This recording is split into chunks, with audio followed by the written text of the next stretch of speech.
Only Papa J in terms of saying, see. Oh, by the grace of God, by the Almighty, and the full cordon protection of our Lord Jesus Christ, everything is fine now. Fresh boy Papa J. Yeah. Near where Ubusao said no question no. Say only bibia boko. Bibia ni ho. Mbra panyine no. Yeda bibia edenya se pa edenya se.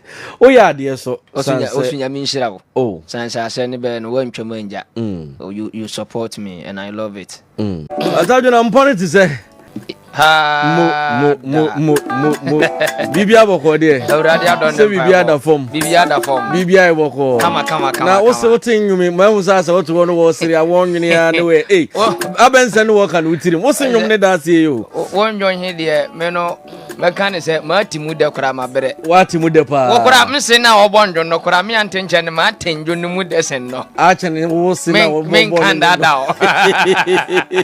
ko when say la life we say no these days ni yentante ne papa no kurepa ti ba ko be fan say dia no ti hu say yes kuruma aye de titan ye soko ne mape wa oye be ma kakra nu botuma be mfa wonya dabi ti ndumwe ne kansem bebre nyum ne kansem bebre so hono asase ne de unni bi kura but enkoye kakra no onu be hu unya the ring ne she na onu be hu se hono ye so pe bi ba unni skakra ne wo se koku pe bi ba wati ase wo sa de chobe ka cho so ba on kan cho se na mu aso be didi o ba ne de konde no na o ba de konde na on go beska ma de awre ho ne se osan wa abanoma obete wa abanoma no so ndidi yu Atadwe na Independence Day na Independence Day ni odi Canada asam ni ye ka kire Ghana for on say onje ne mampanyin obekasa e no kra ne ma program ni delay no mampanyin akasa na ye Independence Day as oman bapa we memfa ne say public figure dey asam no wo ka kire Ghana for nyina na ye Independence Day sakra na ye interview na ajeje so mpapa ndashi bebere ma memfa kwanya su na menchia Kesbe na tiefo awie na otekokko so kurowura no kure mbumu ma no sanso no na abebo sa ma yanya baabi ti yefri kuruma abetana ha nchia na kese pa ni bi mian boss Dr. Like baabi wo bi anchia kese nkoma no ne asemba akopani ni mi bisa ho asema ni mi bisa ho ne se Ghana yenya afa hudie na eye ana senkai wa brofo ni nsema ne nkeye na ohe platform no so TikTok a comment na mu ovrem na no den papa ja bebre na senka wa brofo ni nsema nkeye bere ya gusua won kwasu mu ankeye sense ya yede ye ho ne ye bre na se mi mo ndie da bia meka se be independence ba mi hunu se ye ni independence dabi independence because papa wan sem free Dubai ne ba nurachi papa ko he Dubai kura oni hwio oni gold oni timber oni boxet oni cashew oni cocoa oni body oni mankani jama konkontempo oni bi ni na export and import abetie po beni bi ne papa ko hwe bra kuro na bo no hwe ya ye wo bibia bi ne papa asefem mese na no nsi free frat no Kotoruka International Airport mfana ma bi fa hwa me se awurade ma wu masana papa awreho nya hey ma ba awreho ntimi de da bia de aya me bompa ya kire awurade ane se nka kurowe no oma pontwi mfa ye nyina yeso ne ye ni mumpanfo nyina ye nwu ne nka wo mbo ni papa forum begu Atadwe umpaibo we ni anu edene pa umpaibo na anu edene pa menya ma bi se mi bewu nsro ne wate menya ma bi se mi bewu papa anya sa dia onye yi o because generation na eba o parliament ho na ba bebu man no generation na eba na sa adwen na ni bia de beba sa adwen na ni bia de beba nti kuro we se be yi a papa minim cause your politicians no to be frank papa me menyo politics but yet minim nema nko ye se ye ka ekoyi a e come aye comedians ni musicians nyina anko ye so abi kan ye nema nko ye ba se wo pa wonu ma aka no beni benya kakra dintin ne be sanke kanse nkyere ordene papa nsem bebre sa no tie yeni nkomoi sa enche na one patapa de nyumbi ba ya ne friend beko beba na wo nyumbi sa nyum no sa nyum ne da bia nto na mibusa ho se die pa ni si wutima uti boss ayo no Atadwe na Bibia boko de. Papa bibia boko. Samba no. Anti ho ya ho yo. Bibia ko yie ma wa me so ko yie ma. Bibia ko yie ma. Me so ne me so sa. Nyunkidi. Nufu obi so.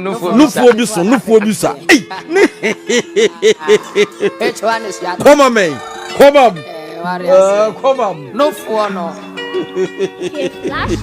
Afri mi mo flasi no sa mi twanufu. Hey, mi twanufu. Yeah. Abranti ebiara ni wa. Ochiri nufu. Yeah. Nufu bisha.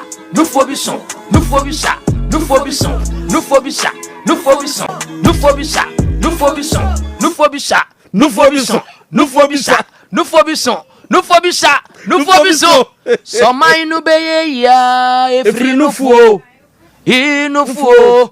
Inufu. Se sofu beshen koma efri nufu. Inufu. Nana nombe primpuntua efri nufu.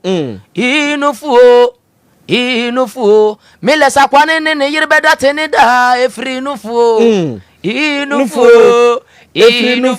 Alejipe. Soldier pe, police pe, teacher pe. No pe. Nufu bisa. Happy Independence Day to you. Atadwe and Amenya de ha me no. Twetwe nkomo no na one patapa nso edibi eba ye eno ne beko beba remes. Beko beba one patapa. Yeah. Emu ho na I think say na one papa ji enya se bebre no. Say nyun eno ni ni. What you say? Da we are some panim. Oh sir. We are some panim. Oh okay. Where your only rap father me boy. Oh okay. Some penum. Okay. Some penum na me den. Me mfa nwo.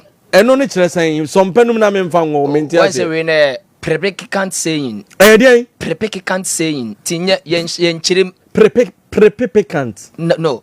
Politic can't. Politic can't. Yes saying. Oh okay. Ya ntia one say nyen saying na ye chirim. Na ndom na kire nsen ni. Me bo na Politic can't na no ne ye brofo ana. Brofo ya. Se ye kire san. Asesere ne say nyen saying na ye chirim. Nyen saying na ye chirim. Yes. Politic can't. Yes. Okay. Yeah. Tinjo na nkasa kire ne ho ase. O se sompanim na me mfa wo. So jamu a Ashiagu. Yes, that's the motofuka of the music. That is the motofuka. Motofuka of the music. Manka motofuka of the music. Nyom na se kire no no. Okay, motofuka of the music. Yeah. Okay. Yeah. Sompanum. Na me ngo. So jamu a Ashiagu. Okay, hey, me feel you.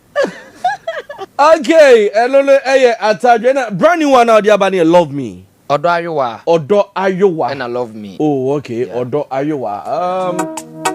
Beko Beba. Atadwe the blue face. Odo Ayowa. Yeah. Okay. Mafiodo. Odo Ayowa no. Mafi mwajidi. Wow.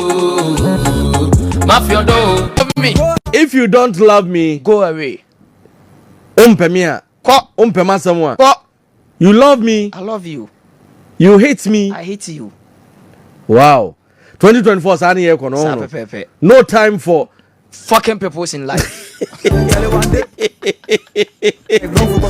All right, Atadwe, sa unyumi Odo Ayowa no.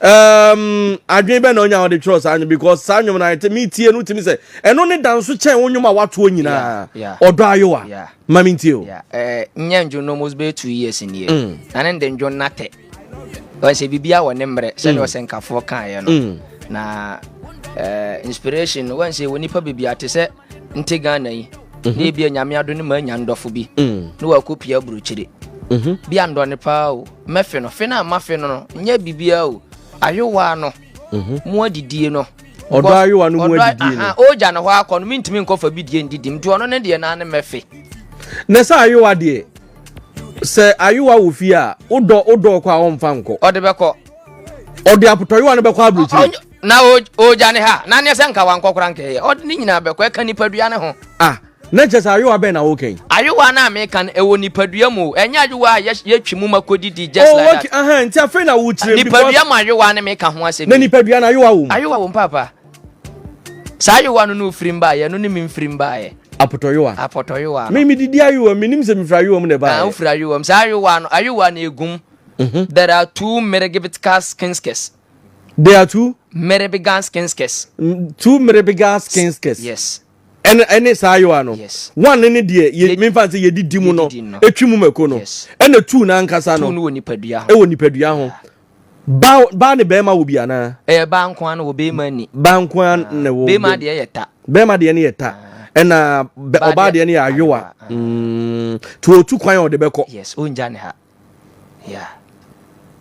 Obi adabi odidi ni diem no eye de bia ne yira na ne gere woni nchen na wo ade atu kwan de o ye danya wo be fe ode okay afi no Matias ya ode yiri ba mu no na Matias okay okay ampasa no de ye mfanya nti for yam ponsa be ka jo say ade si adija kumeka se fejo ade ni mfanya ba wodim sasanki adija enkaye no de eja hwan memfa ne sasanka uyiri tu kwan ukunu tu kwan ena nkasa ade ne yedi ja senka yo obeba na papai na beba beji de abedidim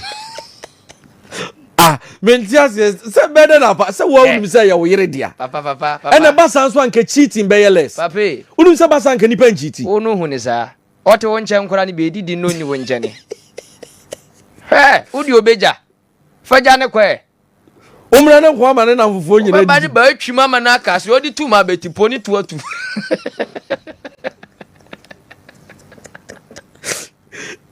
Atadwe the blue face ngwa papa ke le bibia boko papa uhu wa chere me hu wa chere ni se die ntina na me frɛ wa na akwa bibio onsen ka papa ka ya madwa wo papa nyamia bia ne kwani wan se na America no wan se ha no ka mfiri ho mba ai adum ne ba bia won so mutwe wan se minti ahwa na adwuma nso nti da bia wo set so Jaman ne kura na wo bi nnura ne wo set so ni ninsen kama ba kura me be hom be nnura be chen kwhye se nnura na free Dubai be duru ye mbeduru nnani 2 days ba ne wo akra okay ti nnura ne mba kumase na Dubai Jenny no okoye den ana wana o feel say on kwaji wani kakra na won sign bra because I dey bebre na so mo call holidays na minim say I was going there for 2 money event. You were going there for two purposes? Three money event. 3 money events? Yes. Oh, okay. One was a show. One was short videos. And the third was Odraiwa music video. Were you able to accomplish everything before? Yes, please. Yes, please. Okay. Yeah. Yes, please. Short skits and then winning na. Yeah. Odraiwa no what uko try video no Dubai. Yes, please. Hey, I thought you said so uko anim me uko anim. Uko try video no Dubai. Yes, Papa. Oh, I'm very proud of you. Why are Thank you, Papa. Why are they? Because plane tickets in Kwadi uko Dubai na nyasem ketwa. Ne cameras ni ade. Eh, mba wanya ska. Papa, when say adwuma hia ye no. Bere soro boa de oboa ne ho. No kure. Boafo bi ani ba bia nti no wanwero ho anwo bibia ma bia hu na nka na koma so be boa wa da bia be tena ba bia na ma hu se be de nam so ni yinam o fari sika ho a wonya sika dabi nti nka se bia mi niskenti na adwuma na me ye ne memfa bibi nhyem wo de bibi hyem ane e ma na ya akono ma bi so atimi aka se bia ma me patronize Atadwe so ade bi why ade sa ne be yo no sa ne be yo nti video ni yen mu da ben editor he wo Dubai okay ya ogusu a na nnura ase nnura nwumere o sende ho yi kakrama ma ogusu a wo ye ho adwuma ya ntini se mmere paya mi obewie na ye de aba out okọ deze ne so kakra na ho no kura ni nkotwa music video no wow Dubai de papa nkwa mamfa mbodwon eno ano no papa nkwa ma kwa jiwani pa church of Bejuani yes beka se bia tu kwana kwa jinani papa nkwa mamfa ndi agoro because me ninda me ko hobi kejeti abodan for de nepa ho adabe nepa ho adabe ni bi papa nti owie video na obesan afa ka plane akwa akoje ana actually, I'm still dancing and watching out if I can do something like that. If not, then as Jimmy did there, no. He can send it. Okay. Oh, okay. Okay. Today you are speaking more English on the show, and it's very interesting. I am educated, and I like your kind of words, your vocabulary. Yeah. You know one thing. These days, the teachers teaching the kills in the school. The teachers teaching the kills in the school. A teacher for now, bachelor and Korana, you know. Hey. Teachers teaching the kids in the school, as it say. The kills. Teacher for na be kunipa was school. Enya kid.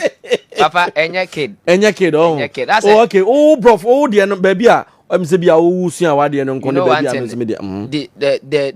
the teachers right now we are having in our nation here. They don't do research. They don't do research. So we have some particularly of English. They don't go beyond. Yes. They are just you get it. We are just with the old English. Yes. Papa ni ma dia nwere ho ye pa. Nkoduru ani ye di nkomo bi. Won say tama ne free Ghana na me kono.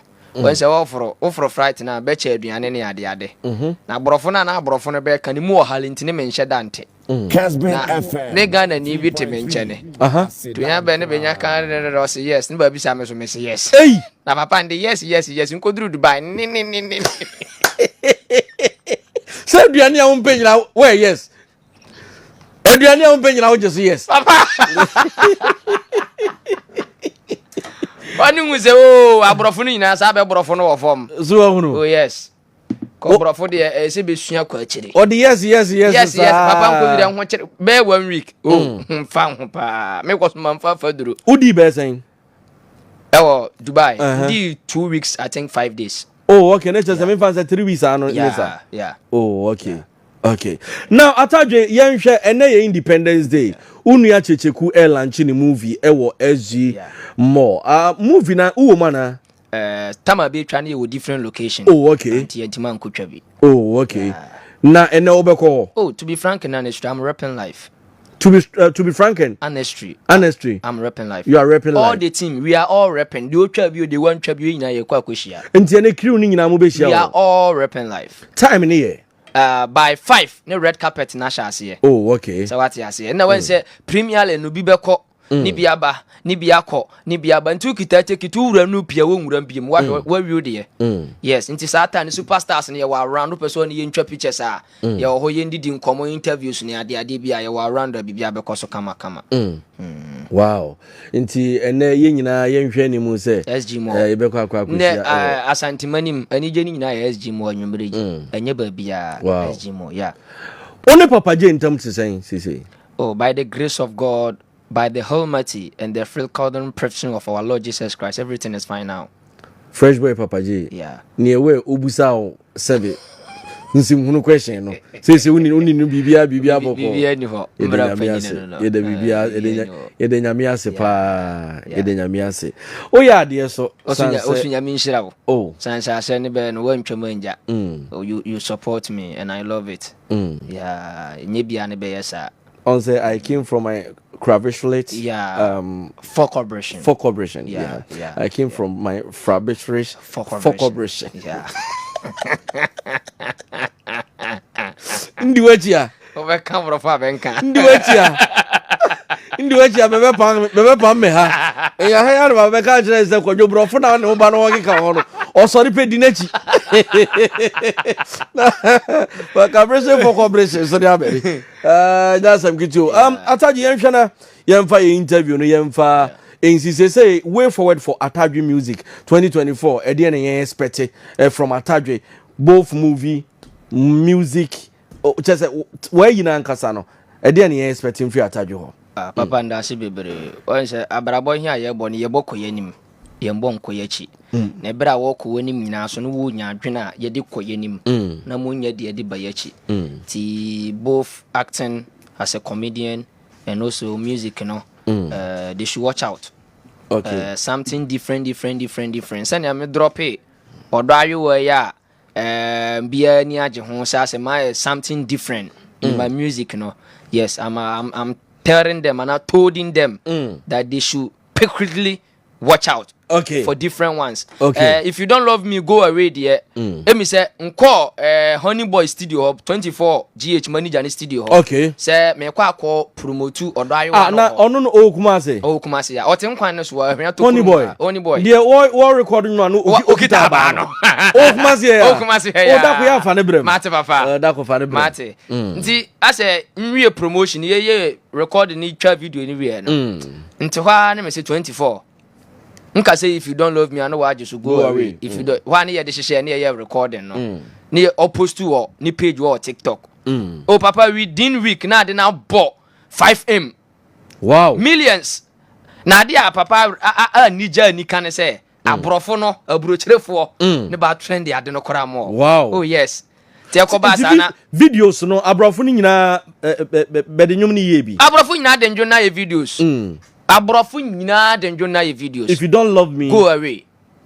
Tinyame adon so yese ya in full track. Send ya no wo bo no. There's a lipsy. If you don't love me, go away.